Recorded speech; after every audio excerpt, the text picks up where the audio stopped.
বীর চট্টলা টিভি। আসসালামু আলাইকুম। বীর চট্টলা টিভি থেকে আমন্ত্রণ জানাচ্ছি। আমি তানিশা সুলতানা আফিফা। সেনবাগ উপজেলার ৮ নং বীজবাগ ইউনিয়ন জাতীয়তাবাদী দল বিএনপি ও অঙ্গ সংগঠনের উদ্যোগে ইফতার মাহফিল অনুষ্ঠিত হয়েছে। এতে প্রধান অতিথি হিসেবে উপস্থিত ছিলেন বারবার কারা নির্যাতিত ও নিপীড়িত রাজপথের লড়াকু সৈনিক জননেতা জনাব জয়নুল আবেদিন ফারুক।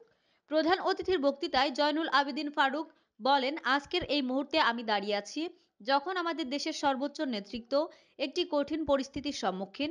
কারণ আওয়ামী লীগ যখন দেশ শাসন করেছেন তখন তাদের নিজেদের স্বার্থে দেশ শাসন করেছেন, কিন্তু দেশের সাধারণ জনগণের কি অবস্থা তারা তা কখনো চিন্তা করেনি। আওয়ামী লীগ দেশকে ধ্বংস করে পালিয়ে গেছে, তাই এদেশে জনগণের কথা চিন্তা করে দেশকে নতুন করে গঠন করতে হবে। আর এজন্য প্রয়োজন জনগণের নির্বাচিত সরকার। তাই বর্তমান সরকারের কাছে জোর দাবি জানাচ্ছি, যত দ্রুত সম্ভব নির্বাচন দিন।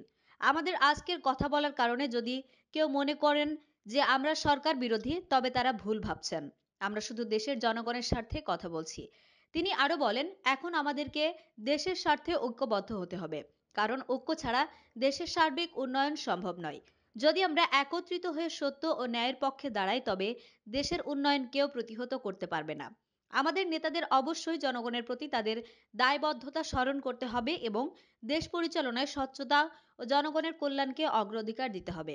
একটি দেশ কখনোই টেকসই উন্নয়ন করতে পারে না যদি তার শাসন ব্যবস্থা দুর্বল হয়, জনগণের প্রতি অবিচার হয় এবং রাজনীতি ব্যক্তিগত স্বার্থে চালিত হয়। তিনি আরো বলেন, আওয়ামী দুঃশাসনের সময় মানুষের কথা বলার স্বাধীনতা ছিল না, সাংবাদিকদের স্বাধীনতা ছিল না। আজ আমরা অনেকটাই স্বাধীনভাবে চলাফেরা ও সভা সমাবেশ করতে পারি, যা ফ্যাসিবাদ হাসিনার আমলে ছিল না।